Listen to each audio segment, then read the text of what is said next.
మరి అంతకుముందు మల్లిమాయి గారు, కిందరాపు మల్లేశ్వరరావు గారు, మరి ఈయన కూడా శ్రీలంకలో అక్కడ ప్రదర్శించేటప్పుడు నాకు అప్పుడు మొదట్లో 2005-06లో పెళ్ళి అయ్యింది. ఇదేదో మా నక్క హరనాథరావు గారు కూడా బురకాలు వేసారు ఇలా అన్నయ్యే. తర్వాత నక్క మల్లేశ్వరరావు గారు పెద్దింటోలో ఏదో అంటారు ఆయన్ని.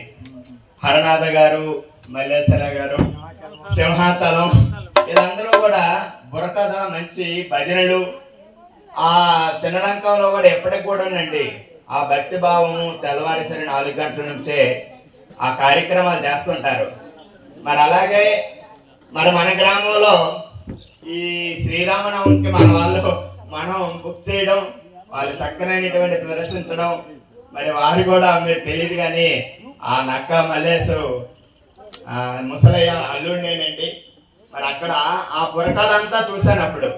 మరి మీ నక్కోలే బురకాలంటే మా మాయ ఈరోజు వచ్చేస్తా అన్నాడు చూడడానికి. ఓయ్ బాబు వద్దు, పండగ ఉన్నది, అమ్మవారి పండుగ చేస్తాం అప్పుడు రా అన్నాం. అయితే మా సర్పంచ్ చేతుల మీదుగా, అలాగే రాములు గారు, ఎక్స్ సర్పంచ్ మల్లేశ్వరరావు గారు అంటారు, మీరు ఎల్ఐసి తరపున డిపార్ట్మెంట్ అనొచ్చు, ఆయన కూడా మొన్న 15 రోజులే బురకాలు బుక్ చేసామన్నారు. మరి మీరు మా స్వీకరించడానికి ఇది పెద్ద కానుకగా భావించి మరి మా అందరి మధ్య ఈ సన్మానాన్ని మీరు స్వీకరించాలని పెద్ద మనసుతో మీకు కోరుతున్నామండి. మీ గ్రూప్ అందరూ కూడా ఈ యొక్క సన్మానం భావించి కూర్చోవాలి, ఆశీర్వాదం కావాలి. మాయ గారు మాట్లాడతారు 2 నిమిషాలు.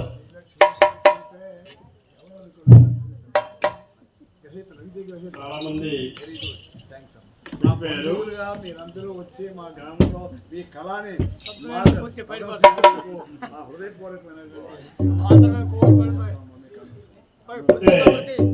ముఖ్యంగా ఏంటంటే మన గ్రామ ప్రజలందరికీ మా విన్నపం ఏంటంటే,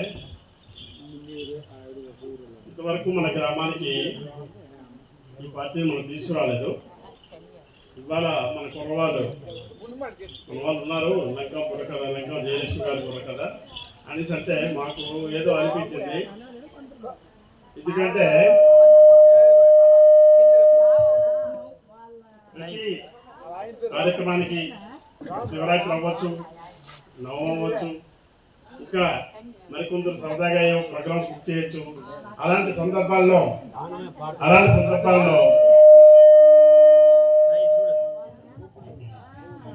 సందర్భాల్లో మన గ్రామానికి చాలా టీములు వచ్చాయి. అనేక రంగాలుగా కథలైతేమి, సాంఘికాలైతేనేమి, పౌరాణికాలైతేనేమి ఎంతోమంది ఈ గ్రామానికి వచ్చి ఇక్కడ ఒక కళ అంటూ ముఖ్యమైనటువంటి పెద్దవారి కళలో ఆరితేరినటువంటి కళా పోషకులు ఎంతోమంది పెద్దలు ఉన్నారు. మరి వాళ్ళ దగ్గర ఇక్కడ ప్రదర్శన చేయడానికి ఎంతో మంది భయపడుతూ వస్తుండేవారు. అలాంటి గ్రామం అని చెప్పుకునేవారు మన గ్రామం గురించి. ఇది అందరికీ తెలిసిన విషయమే. అయితే ఈవేళ సరదాగా మనం మన గ్రామానికి ఈ శ్రీరామనవమి సందర్భంగా మన పిల్లలందరూ తెమ్మన్నారు కాబట్టి తెచ్చాము. తెచ్చిన తర్వాత మూర్తి గారితో మాట్లాడినప్పుడు ఎవరు మూర్తి గారు అనేసరికి, నేను నక్క వెంకటరమణ అండి నా పేరు, నన్ను మూర్తి అంటారు. మరి జయలక్ష్మి గారు, ఈ జయలక్ష్మి గారి లంకా జయలక్ష్మి గారి ట్రూప్కి నేను అధినేతని, మరి నన్ను మూర్తి గారు అంటారు అని చెప్పేసి కొన్ని విషయాలు చెప్పారు. అయితే అప్పుడు నక్కవారు కదా, మరి నక్కవారు అనేది మన గ్రామంలో బాగా మరి కూడా నాటుకుని ఉన్నారు. మరి నక్కవారని మనం భయపడక్కర్లేదు అనేసి, అయితే ఒకసారి రావయ్యా అని చెప్పేసి అన్నాము. మరి ఒక మాటతోనే పరిచయం మా ఇద్దరికి బాగా పెరిగిపోయింది. ఆ తర్వాత మరి మన జగన్నాథం ఆయన మాట్లాడుకొని ఈ ప్రోగ్రాం గురించి డబ్బుల విషయంలో మాట్లాడుకున్నాం, బుక్ చేసాము. తర్వాత మనకి డబ్బులు అడ్వాన్స్ పంపించిన తర్వాత మ్యాటర్ పంపించారు. మ్యాటర్లో మరి ఆమె జయలక్ష్మి గారు నంది అవార్డు గ్రహీత అని చెప్పేసి ఒక మాట చెప్పారు. అప్పుడే మరి ఇంత ఉన్నతమైనటువంటి ట్రూపా ఇది అనేసి అనుకున్నాం. ఎందుకంటే నంది అవార్డు అనేటటువంటిది రావటం అనేది అంత ఈజీగా ఎవరు. నంది అవార్డు రావటం అంటే ఒక కళ ఉన్నతమైన కళా పోషణ ప్రదర్శన చేస్తే కానీ అందులో ఒక ఉన్నతమైనటువంటి ఒక నాణ్యత, ఒక ప్రత్యేక ప్రదర్శన, ఒక ఆకర్షణ ఇవన్నీ కనపడాలి. అక్కడ ఉన్నటువంటి మేధావులు ఉంటారు, వాళ్ళందరూ కూడా ఈ ఈ గ్రహీతలకు అవార్డులు ఏమైనా ఇచ్చినప్పుడు ఎన్నో ట్రూపులు వెళ్తాయి. ఆ ట్రూపులన్నిటికీ పోటీ పెట్టి వాళ్ళలో ఒక్కరికే ఇస్తారు. అలాంటి పరిస్థితుల్లో నంది అవార్డు గ్రహీత మన జయలక్ష్మి గారికి ఇవ్వడం అనేది చాలా ఆనందదాయకం.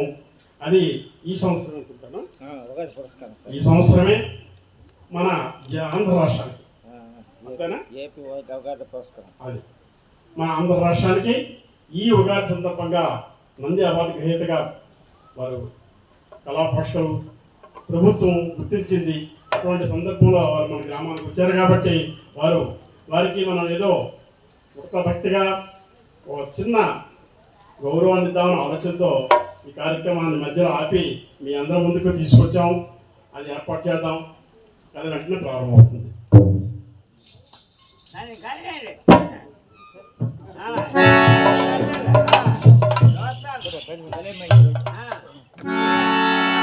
రామమూర్తి గారు, జయలక్ష్మి ఈ వేదిక మీద ఆశీర్వాదం కావాలని కోరుతున్నాం.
ఎందుకంటే ఈరోజు ఉత్తరాంధ్రలో కాకుండా అనేక ప్రాంతాలు, ఆంధ్ర, ఒరిస్సా ప్రాంతాల్లో మేము ప్రోగ్రామ్స్ చేసేటప్పుడు ఎక్కడెక్కడ అనేక రకాల సన్మానాలు, ఒకటి కాదు ఇవాళ చెప్తే బుర్రకథ మనకు తెల్లరిపోద్ది.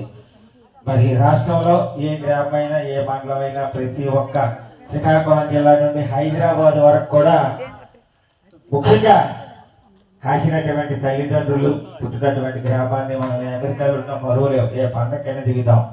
మరి అట్లాగే ఈరోజు నా స్వగ్రామం చిన్నలక్కం, ఆ గ్రామం పేరు మీద ఈరోజు రాష్ట్రంలో అనేక ప్రాంతాలు వెళ్తుంటాం. చాలా మంది మా ఇంటి పేరు అనుకుంటాం, మా ఇంటి పేరు అయితే కాదండి, మా ఇంటి పేరు వేరే, మా గ్రామాల పేరు మీద మేము తిరుగుతున్నాం అని చెప్పి చెప్పుకోవడం జరుగుతుంది. ఎక్కడెక్కడో ఎన్నెన్నో సన్మానాలు చేశారు కానీ